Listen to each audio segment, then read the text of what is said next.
Shlomo HaMelech, King Solomon, famously said that there's a time for everything under the sun. There's a time to plant, a time to reap, a time to rejoice. And he finishes off, there's a time to mourn. Today, we gather to mourn the loss of a gift that God gave this world. As we say, Hashem Natan v'Hashem Lakach, God gives and God takes.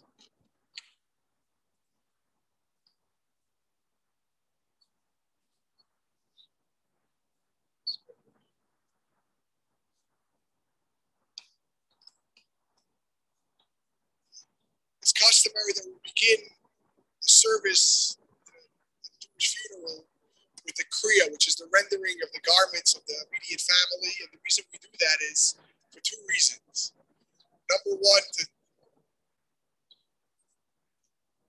explain the feeling of something so close to our hearts being torn away from us. This is a tradition going back thousands of years to the beginning of Abraham and Sarah.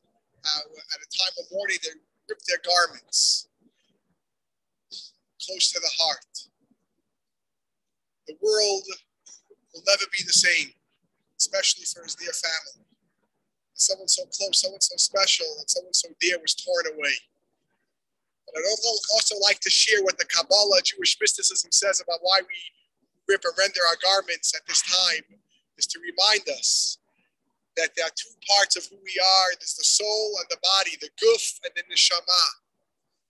And just like the garment is not who we truly are, it's just a garment.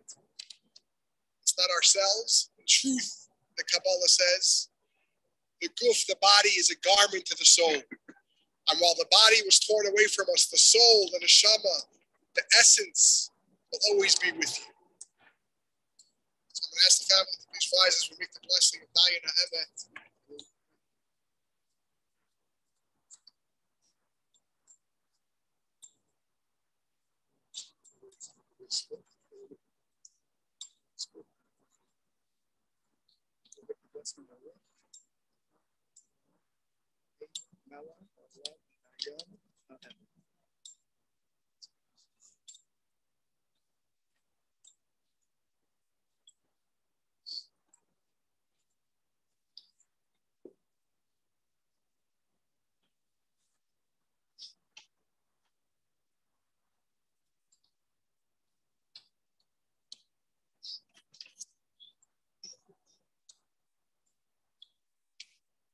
Mizmar LeDavid, Adonai Roi Vayachzor, B'noizeh Shayar B'tzeini, Amei B'nufashin Aleini, Nafshi Yishoy B'myanchein B'lagli Tzedek, L'man Shemo Yigam Ki Yelech B'gei Tzalmoves, Lo Yirara, Ki Ata Imadi, Shiftecha B'shantecha, Heima Yenach Amoni, Taroich Lefonai Shulchan, Neged Tzedek, Nishanta B'Shem Eloi Shikoi Siravoya, Ach toy v'chesed yidefuni kol yemei chayai v'shavti b'beis Adonai liyorech yamim. Song of David, the Lord is my shepherd, I shall not lack. God that causes me to lie down in those pastures, God that leads me beside still waters.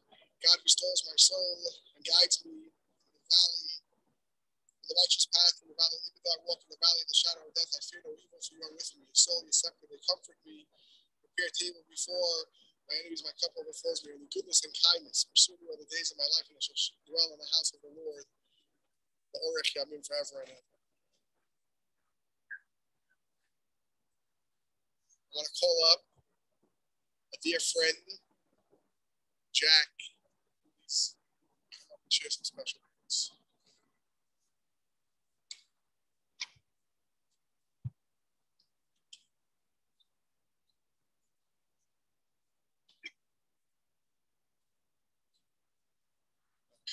Good morning. This is Jack Stuart. I'm going to have to read this because just to let you know, Stu and I didn't grow up together. So we were an age difference of about 7 years. We didn't meet until 1974, working together at Heller Mark, Realtors, and later Majestic Savings and Loans and Razors. Because he was a little older and much wiser, he was a wonderful mentor to me. I loved knowing and working with Stu because he had a great sense of humor and a sense of the ridiculous. Visiting Stu a couple of months ago, he recalled how 50 years before, while in the home of a prospective listing client, something struck us funny in the house. And we both looked at each other and started laughing uncontrollably. And all we were trying to do was to get out of the house without embarrassing ourselves and the people living in the house. It was like we were 6-year-old kids, and we couldn't stop laughing. So, like I said, we desperately tried to find a graceful way to leave without offending the owners. 50 years later, a couple months ago, I went to see Stuart, and he brought up this when we did this 50 years ago, and we both started laughing. It was really great to see him just laugh. He always reminded me of a mischievous elf. He was kind, intelligent, sincere, and genuine, and had an integrity rare quality these days. He was a model of devoted father and husband, and he and Lynn were helpmates in everything they did. We played fast pitch softball together when young, and as he aged, Stuart enjoyed golf. Because we lived on opposite sides of the city, unfortunately, we did not see each other as often as we would have liked. But with family and work filling our time, but whenever we did see each other or talked on the phone, it was felt like no time had passed. Stu was one of those people who was easy to be around. Stu was a real mensch, and he will be sorely missed. It is a blessing to have known him as a friend.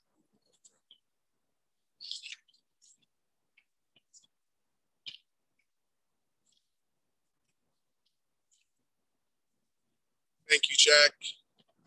Special words.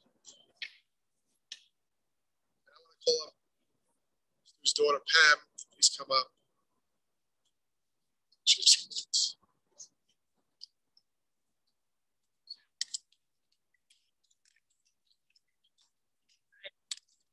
Linda asked me to read this, so we remember them. At the rising of the sun and at its going down, we remember them.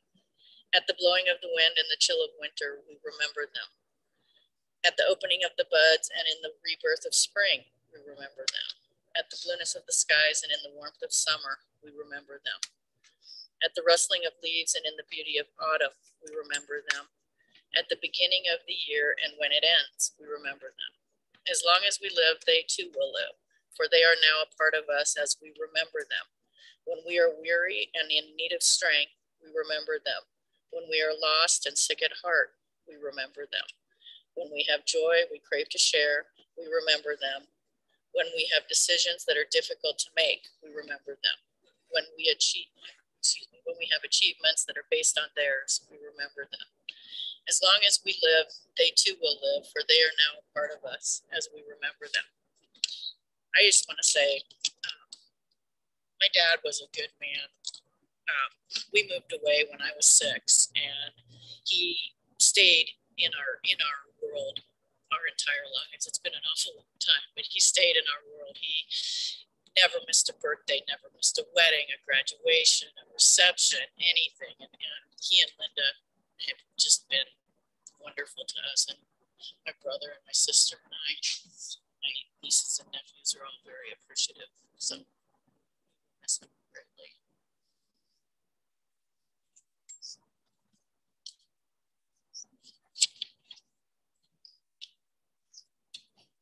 Thank you, Pam. And now Stuart's granddaughter, Samantha. She has special needs.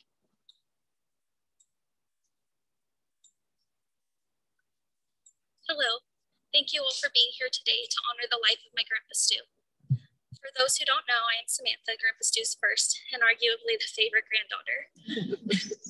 I'm just kidding, but in all seriousness, my grandpa loved each and every one of his grandchildren and great-grandchildren dearly. He had a very special way of remembering little important details about each of us. Sorry.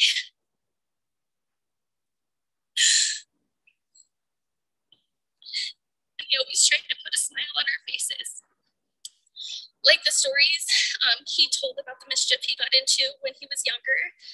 We're always trying to steal our noses when we were kids, or even giving my oldest son Easton one of his own Denver Broncos hats. That being said, I think I speak for all of us grandkids when saying we knew Grandpa would be there for all of our special moments. Our Grandpa loved us all deeply, and for that, we will always be blessed. It has been said that through patience and devotion, grandchildren are living proof of your family's legacy. Many of you may not know, but my youngest son is the namesake of my grandpa, Jackson, also known as Jack Stuart, and I look forward to seeing my grandpa's legacy live on through him. And I tell you, it's already started with those long, gorgeous eyelashes. Personally, I will always remember my grandpa for his infectious smile and his many jokes. I'll miss him greatly. I'd like to leave you with a poem by Helen Lowry Marshall. It's called Afterglow. I'd like the memory of me to be a happy one. I'd like to leave an afterglow of smiles when life is done. I'd like to leave an echo whispering softly down the ways of happy times, laughing times, and bright and sunny days. I'd like the tears of those who grieve to dry before the sun, of happy memories that I leave when my life is done. Thank you. Thank you, Samantha. So special. Lord, let's come up. It's just special.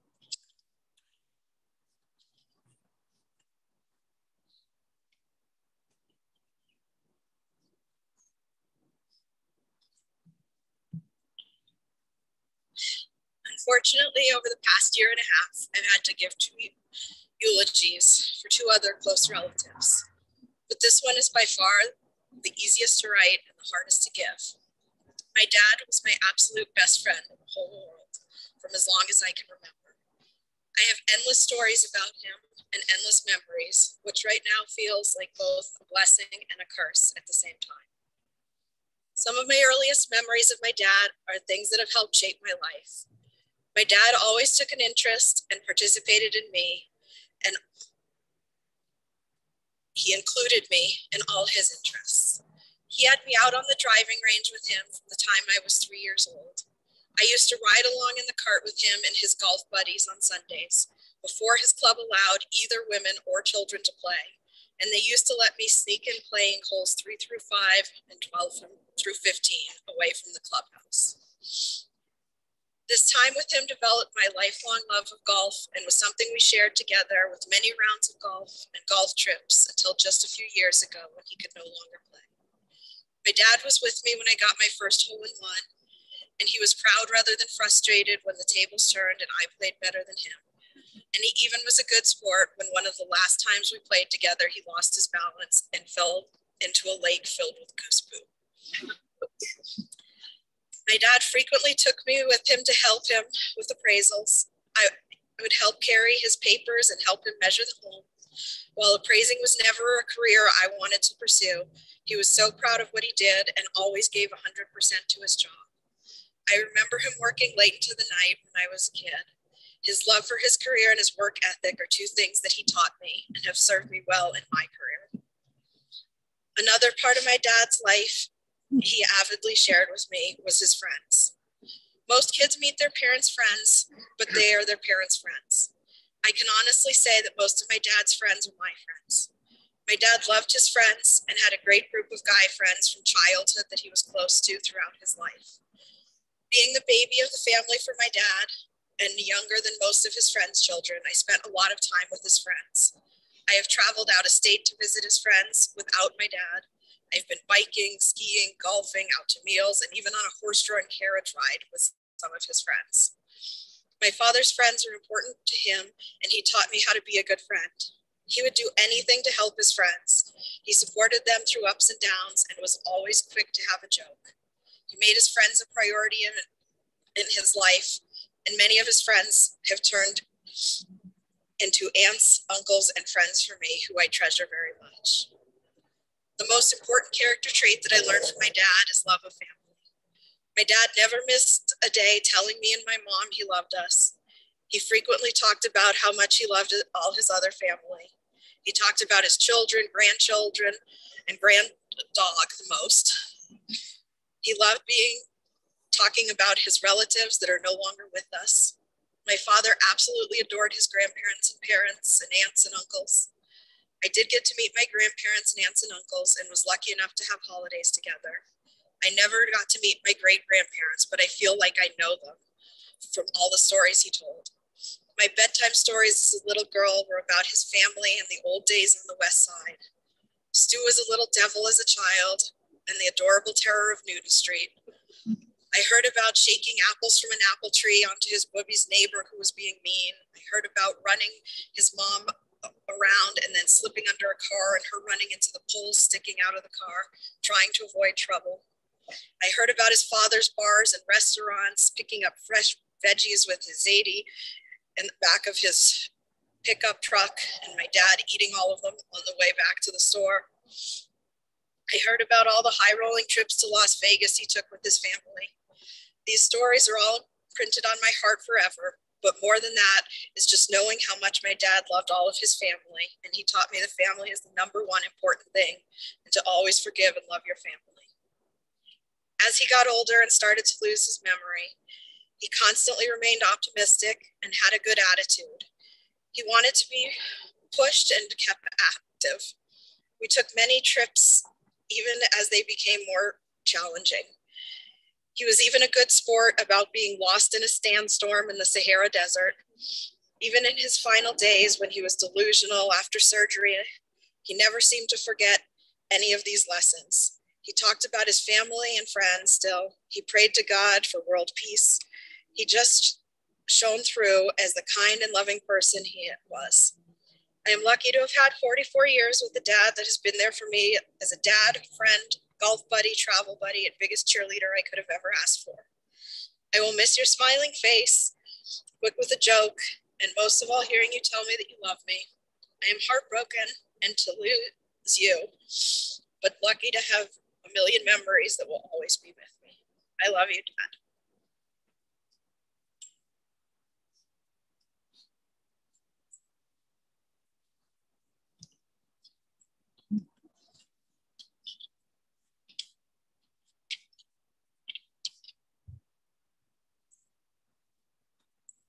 I think what more can be said? Someone so special, someone so full of love. Shalei ben Yankel and Chana was born on Friday, January 14, 1938. It was the 12th day of the month of Shvat on the Hebrew calendar. And he passed away just this April 26, which is the Yom HaAtzmaut, Israel Independence Day. Growing up on what was the shtetl of the West Side, went to Cheder 5 days a week. He always said that he spoke and read Hebrew before he read English.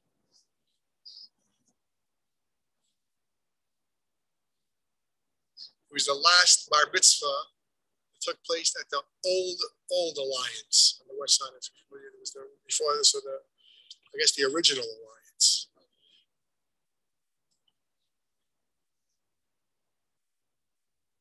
But really an individual who was full of love for everyone he met. And he wasn't scared to tell anyone they loved him. He met Linda, it was June 28th. They married that same year, December 28th, 1972. Every single day, he said, I made sure to say I love you. Not only that, every 28th of the month was a mini celebration. We reminded how many years they were married, hours, days, whatever it was. Didn't take anything for granted. He shared that love with whoever he met, whether it was the nurses who helped, joking around, showing his care, his compassion, his kindness. He loved traveling. Their family traveled to so many amazing places, to name just a few: Morocco, Egypt, Israel 4 times, Australia, New Zealand, and not too long ago, listen to this, not too long ago, he went to Disneyland. And he didn't just go to Disneyland, he went on the rides of Disneyland, all the rides, whether they had to delay the lines to get them on properly, on and off. Everybody understood, and he had the greatest smile and enjoyed every minute. It was never about himself.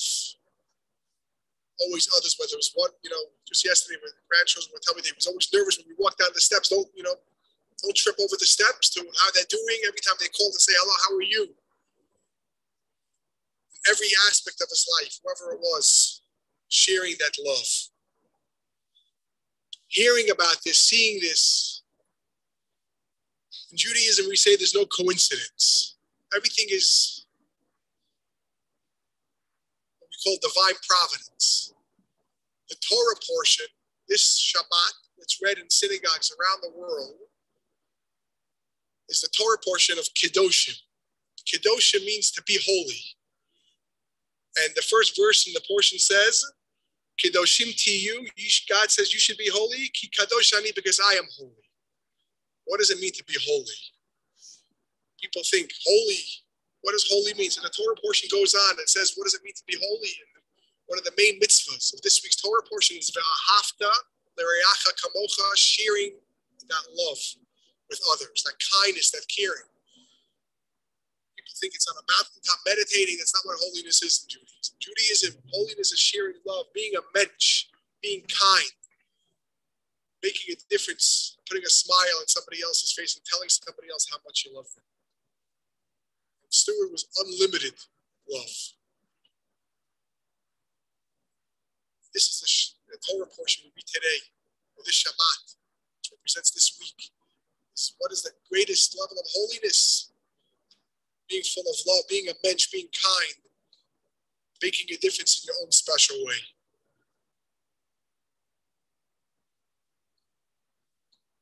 We're never prepared for such a moment. Whatever we do, whatever we have in our mind, we're never ready. And I want to share with everyone, but especially as their family, is that the Talmud says something very interesting. The Talmud says, when it talks about our forefather Jacob, so the Talmud says, Yaakov Avinu lo meit. Jacob, our forefather, did not die. So the Talmud, if you're familiar with the Talmud, the back and forth, it says, what do you mean he didn't die? We mourned him, we buried him, we know where he's buried in Hebron in Israel. The Torah records exactly what happened. The Talmud says, no, that's not what it's saying. It gives a simple answer in one sentence. What it means to say is, Ma zaro b'chayim afhu b'chayim, which means is that physically Jacob passed away, the original Yaakov, but he lives in his children. His legacy lives on. In his children, they carry on that love, that compassion, that direction, that kindness, that caring. I think he can say the same thing today. That physically, their husband, their father, grandfather may not be here, but spiritually he lives on in a special and beautiful family. And I no doubt that he's looking down from above as he joins the souls up in heaven. And he's part of that golden chain, continuing that love, that goodness, that kindness, that in his unique and special way.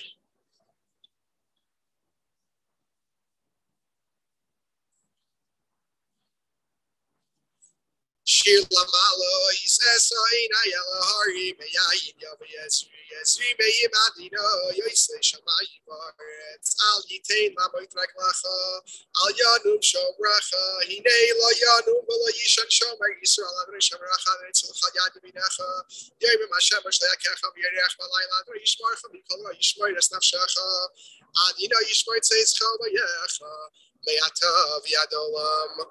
A song of ascents. I lift my eyes to the mountains, from where will my help come? My help comes from the Lord, Maker in heaven and earth. God will not let your foot falter. Your guardian will not slumber.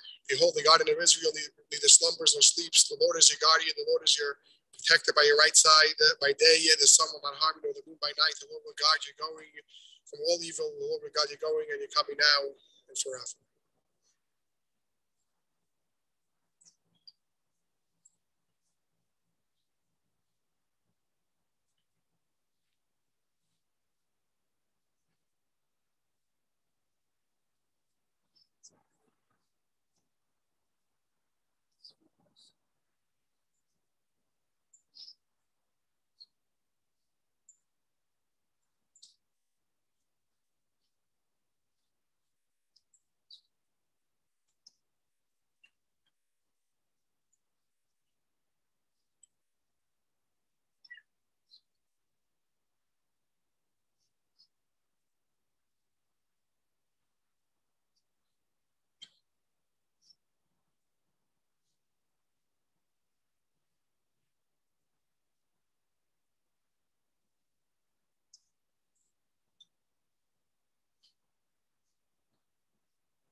Say the Kamale Rachamim, followed by the mitzvah of Kauvar Hamed, where we will participate in covering the grave in just a moment.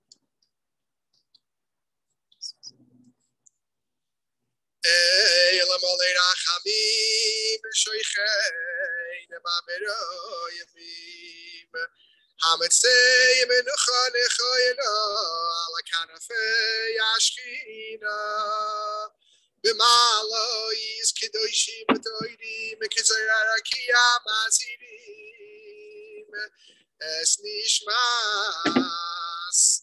shalei ben Yaakov v'chana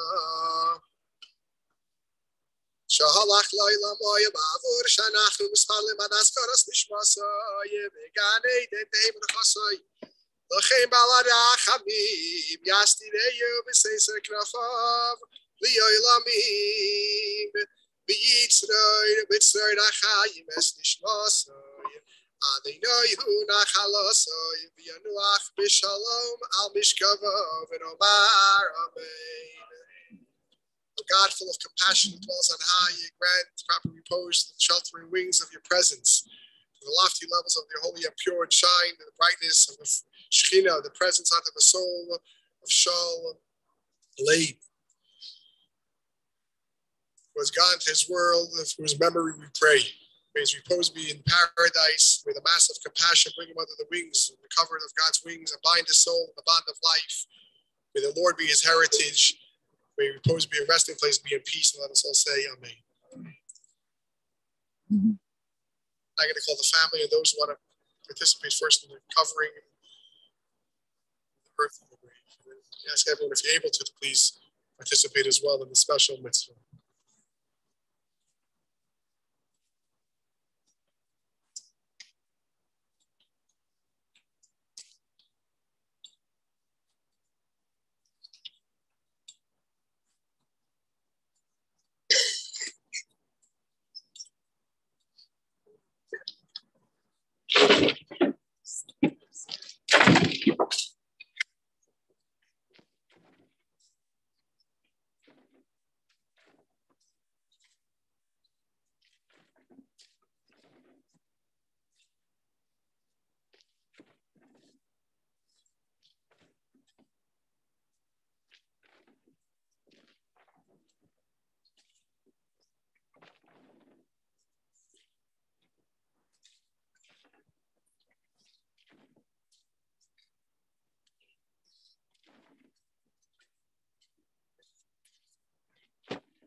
Please rise as we recite the mourner's Kaddish.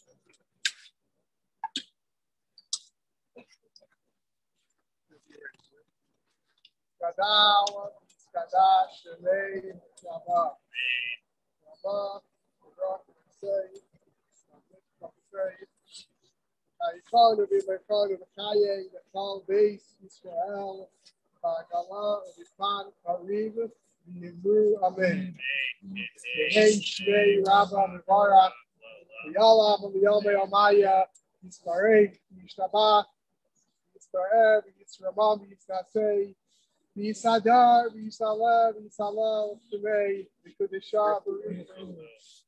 V'Yela min kal b'Chasa b'Shirasa, Tush b'Chasa b'Nechamasa, Da'avira b'Yamra, Yimru Amen.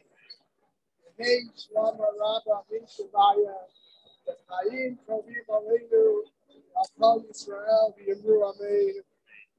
Aseh Shalom b'Ramav, Hu Yaseh Shalom Aleinu, v'Akal Yisrael v'Yimru Amen.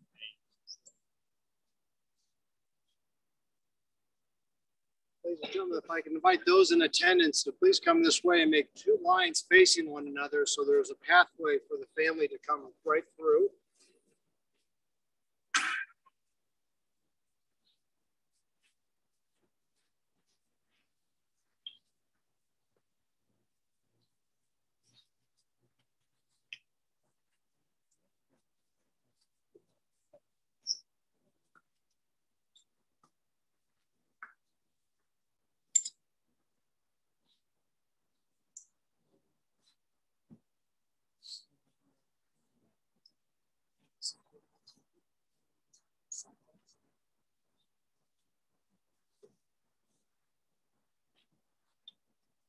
As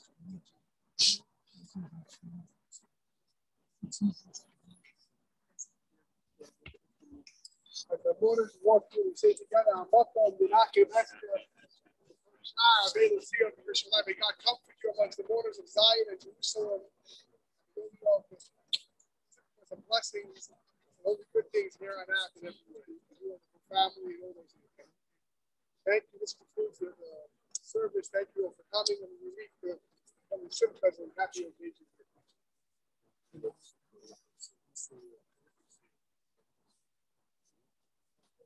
Okay. Yeah.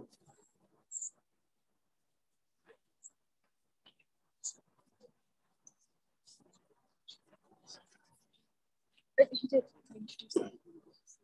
And Isaac.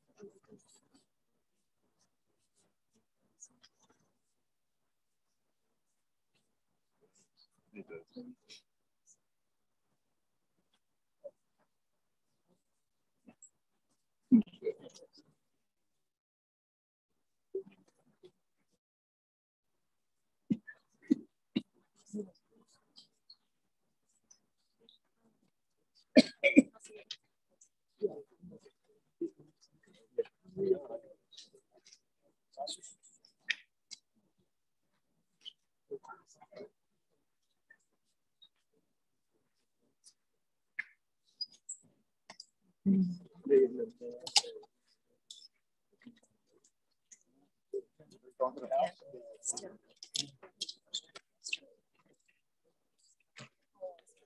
Yeah.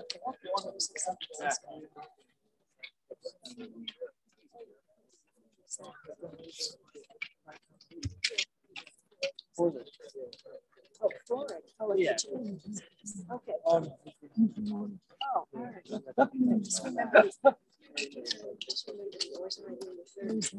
can do it.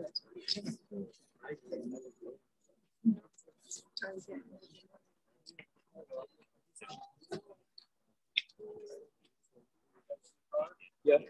Yeah. Yeah. We gotta go in the car. I'll see you Sunday. Thanks. Thanks. Take care. See you.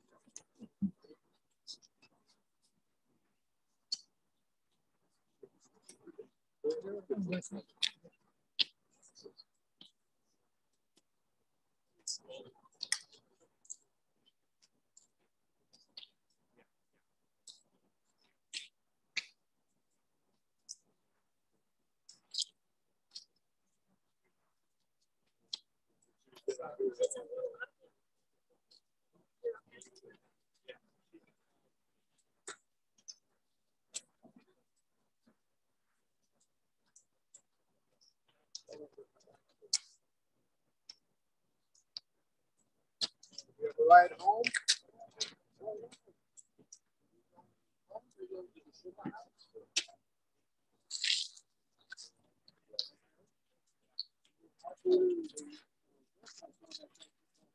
Thank you.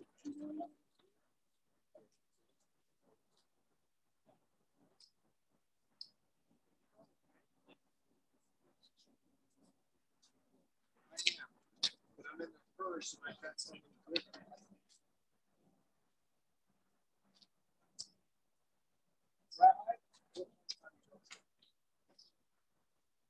Grizzly Resort. Happy to give you a ride. $1,000? That's it.